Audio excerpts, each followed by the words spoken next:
Sin est l'ancien dieu lune de la Mésopotamie. Son nom a évolué sous différentes formes durant les millénaires. Le symbole qui le représentait était le croissant de lune et le taureau.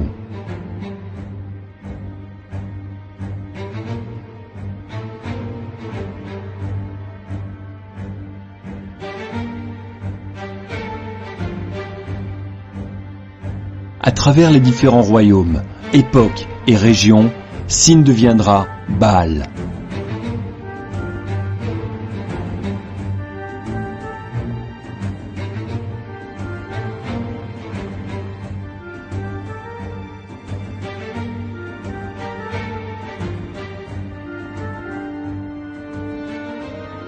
Baal sera représenté sous différents aspects, dépendant de la région, époque où il était vénéré. Très souvent, les symboles du croissant de lune, le taureau ou un astre brillant le représentent.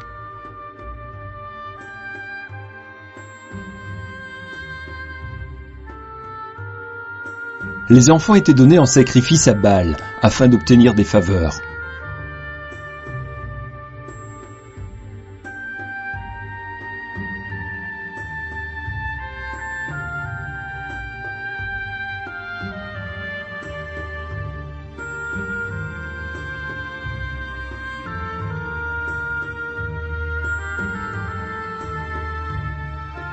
Baal est l'ennemi de Yahweh, Dieu Tout-Puissant, mais il perdit en popularité lorsqu'Élie, le prophète de Yahweh, gagna lors de sa confrontation contre les prophètes de Baal.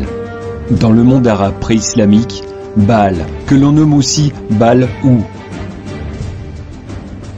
pour définir son titre de seigneur. Baal deviendra Oubal. On rapporte qu'Oubal siégeait à la Mecque comme le dieu souverain des 360 autres divinités. Ce dieu suprême avait 3 filles, Allah, Manat et Uza. Cette divinité suprême était aussi connue sous le nom générique Ilah, qui signifie Dieu. Ce dieu lune, Oubal, était représenté par un croissant de lune. La Mecque était donc le lieu culte d'Oubal, la Kaaba, son sanctuaire où ses fidèles faisaient le pèlerinage du Hajj, selon le calendrier lunaire, toujours en vigueur aujourd'hui pour les musulmans. Dès 610 après Jésus-Christ, Mahomet, après avoir plagié la Bible et autres textes religieux, ce seigneur de guerre érigea les fondements du Coran et de sa nouvelle religion, qu'il voulait monothéiste. Il remplaça le nom d'Ilah par celui d'Allah. Il détruisit aussi toute référence concernant les idoles, les déesses, les statues, même celles du dieu Oubal, afin d'effacer l'origine païenne de la Mecque polythéiste.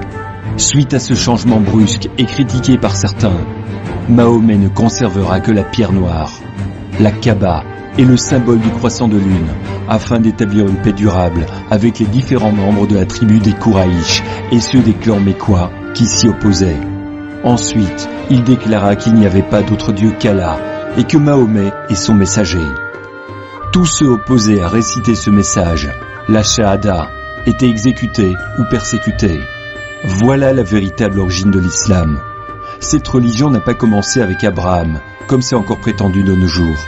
Ce Mahomet a simplement banni les autres divinités arabes et désignant Allah comme étant le seul vrai Dieu.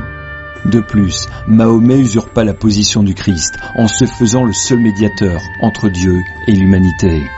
C'est Allah, alias Oubal, n'est pas, n'a jamais été et ne sera jamais le Dieu de notre patriarche Abraham. Si Abraham avait construit la Kaaba, alors pourquoi les archéologues ou historiens ne rapportent-ils pas de preuves historiques du lien entre la Mecque et Abraham? La Bible nous dit qu'Abraham, avec sa famille, quitta la région d'Our, là où le faux dieu de la lune était vénéré, et Yahweh dit à Abraham d'aller plutôt vers Canaan. Il est flagrant, selon les sources historiques, que les musulmans vénèrent des objets de culte païens, tels que la pierre noire, et que les Arabes pré-islamiques vénéraient des divinités païennes. Il est donc clair que l'islam n'est pas la religion d'Abraham et des prophètes de la Torah. C'est pourtant ce que les musulmans affirment. Allah n'est qu'une divinité lunaire associée au croissant de lune qui chevauche les mosquées et leurs minarets. La signification de Oubal Sin, Allah, est contrôleur de la nuit et maître des ténèbres. Son emblème, c'est le croissant de lune si célèbre dans le monde islamique, encore aujourd'hui.